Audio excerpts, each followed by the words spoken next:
Hoy nos vamos a sumergir en una de las preguntas, yo creo, más inquietantes y complejas del siglo XX. Y es que esa es la gran paradoja, ¿verdad? Para entender cómo se llegó a ese punto hay que tener algo muy claro. La historia de Hitler no arranca con un dictador todopoderoso, no, para nada. Empieza con algo muy distinto, con una nación completamente rota y en medio de todo eso, un orador que supo, pero a la perfección, a quién echar la culpa. Para desgranar todo esto, vamos a seguir un camino muy claro. Primero el contexto, la crisis y el orador. Después nos meteremos de lleno en su método, en el arte de la demagogia. Veremos cómo la propaganda lo amplificó todo. Y ojo, cómo llegó al poder de forma totalmente legal. Y al final la lección, esa lección incómoda que nos deja todo esto. Venga, vamos a ello. Pues eso, empezamos por el principio. Porque para entender al orador, primero, sí o sí, hay que entender el escenario en el que apareció. Y ese escenario era una Alemania que no tenía nada de fuerte, más bien todo lo contrario. Estamos en 1918. Acaba de terminar la Primera Guerra Mundial y para Alemania, bueno, el resultado es sencillamente devastador. Y no hablamos solo de una derrota militar, es mucho más profundo. Es una herida abierta en el orgullo de toda una nación.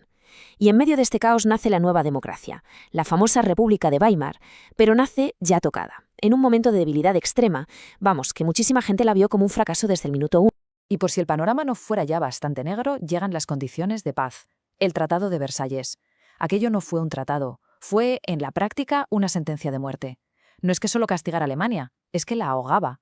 La asfixiaba con deudas que era imposible pagar, le quitaba trozos de su territorio y encima la desarmaba. La sensación que se extendió por todo el país fue una, y solo una, humillación. Una humillación total. Claro, las consecuencias de todo esto no tardaron nada en llegar. La economía directamente se desploma. El dinero deja de valer nada de un día para otro, literalmente. La gente iba con carretillas de billetes a comprar el pan. Y la pobreza, pues, se extiende como una mancha de aceite por todas las clases sociales. El ambiente que se respira es de pura desesperación y, sobre todo, de mucho, mucho resentimiento. Y aquí, justo aquí, está la clave de bóveda para entender todo lo que vino después. Es que piénsalo, una sociedad que está herida, que se siente traicionada, que no ve ningún futuro, eso es el caldo de cultivo perfecto. Es tierra fértil para que los mensajes más radicales, las ideas más extremistas, esas que prometen soluciones mágicas y drásticas, arraiguen con una fuerza tremenda. Vale, ya tenemos el escenario.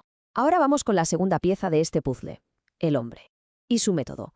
Porque hay que decirlo claro, el gran talento de Hitler no era la gestión o la política, era la comunicación. Y aquí está el núcleo de su estrategia, que es brutalmente simple. En vez de liarse con planes económicos supercomplejos o propuestas políticas enrevesadas, hizo algo mucho más sencillo y, a la larga, mucho más efectivo. Señaló con el dedo. Encontró culpables. Toda esa rabia, toda esa frustración que sentía la gente, él la cogió y la desvió hacia unos objetivos muy concretos. Y esos culpables eran siempre los mismos, una y otra vez. Lo que hizo fue coger una realidad que era increíblemente compleja y la convirtió en un cuento de buenos contra malos. Así de simple. Culpó a estos grupos de absolutamente todos los males de Alemania. Creó una historia que no solo era fácil de entender, sino, y aquí está lo más peligroso de todo, que era muy fácil de odiar. Es que su técnica, en su simpleza, era casi brillante. En vez de dar un análisis racional, con datos, con argumentos, él lanzaba una acusación directa, puramente emocional. Y esa fórmula es peligrosamente efectiva. ¿Por qué? Porque no te pide que pienses, solo te pide que sientas rabia, que sientas que tienes razón. Básicamente, su método se puede resumir en 3 pasos. Primero, mensajes súper simples, directos a la yugular. Segundo, repetirlos hasta la saciedad, por todas partes, en discursos, en carteles, en la radio, hasta que de tanto oírlos parecieran una verdad absoluta. Y tercero, y esto es fundamental, apelar siempre a las emociones, nunca a la razón. El objetivo no era convencer a nadie en un debate, era conseguir una adhesión ciega. Pero claro, un mensaje, por muy potente que sea, no llega a ningún sitio si no tiene un altavoz gigantesco para difundirlo. Y aquí es donde entra en la ecuación un nombre clave: Joseph Goebbels y su temible máquina de propaganda. Y ojo, porque la propaganda nazi no iba solo de repartir panfletos o poner carteles, no. Iba de crear una experiencia total, inmersiva. Un mitin de Hitler no era un simple discurso, era un espectáculo de luz y sonido. Los símbolos, como la esvástica, eran potentísimos, creaban una identidad visual al instante. Y las marchas con las antorchas, los uniformes, todo eso generaba una sensación de poder, de unidad, de ser parte de algo imparable. Y aquí es donde vemos el verdadero genio, por llamarlo de alguna manera, de toda esta maquinaria. El objetivo final no era que la gente se leyera y entendiera el programa del partido nazi. ¿Qué va? El objetivo era que la gente se sintiera nazi, que sintiera que pertenecía a algo grande, algo que les trascendía como individuos. Y esta es la consecuencia más directa y peligrosa. Cuando la identidad de grupo es tan fuerte, el pensamiento crítico individual simplemente se apaga. Si uno siente que forma parte de un movimiento así, la presión para no desentonar, para no hacer preguntas incómodas, es brutal. Es más fácil dejarse llevar. Y todo esto nos lleva al momento clave, al punto de no retorno. Y aquí hay que subrayar algo que es fundamental y que a veces se olvida. Hitler no dio un golpe de Estado para tomar el poder. No lo tomó por la fuerza.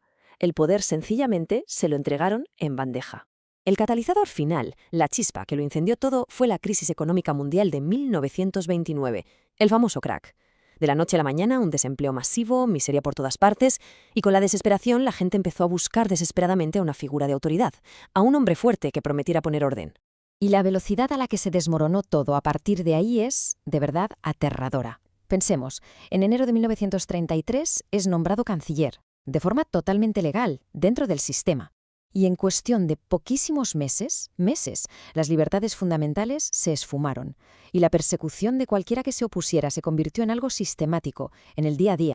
¿Y por qué se lo permitieron? Pues por un error de cálculo fatal. Los políticos conservadores de la época, los que le ayudaron a llegar ahí, pensaron, bueno, no pasa nada, podremos controlarlo. Creían que podían usar su enorme popularidad para sus propios intereses y que luego, bueno, ya se desharían de él. Fue, sin ninguna duda, uno de los peores errores de cálculo político de toda la historia. Y esta es, quizá, la lección más escalofriante de todas. La democracia alemana no murió por un ataque desde fuera, por un golpe de Estado. No, murió desde dentro. Fue desmantelada pieza a pieza, usando sus propias leyes, por las mismas personas que habían jurado protegerla. Bueno, y después de este recorrido, llegamos a la parte final, a la conclusión, a esa lección que la verdad es bastante incómoda, pero que es absolutamente imprescindible que no olvidemos. Porque Hitler no fue una especie de anomalía histórica, no fue un monstruo que apareció de la nada. Fue más bien el resultado de una serie de ingredientes que al juntarse crearon una tormenta perfecta. Tienes una crisis económica brutal, un miedo colectivo que lo paraliza todo, una propaganda increíblemente eficaz para canalizar ese miedo y un ingrediente clave, una sociedad que, por miedo, por indiferencia o por lo que fuera, miró para otro lado y lo permitió. Y al final, todo este análisis nos deja con una reflexión que va más allá de la historia, porque los mecanismos que llevaron a esto no desaparecieron en 1945. El miedo colectivo, la propaganda, la búsqueda de culpables, todo eso sigue ahí. Simplemente puede que adopte formas nuevas, discursos distintos. Y por eso la verdadera pregunta no es solo cómo pasó aquello entonces. La verdadera pregunta es, ¿podría volver a pasar? Ahí queda eso.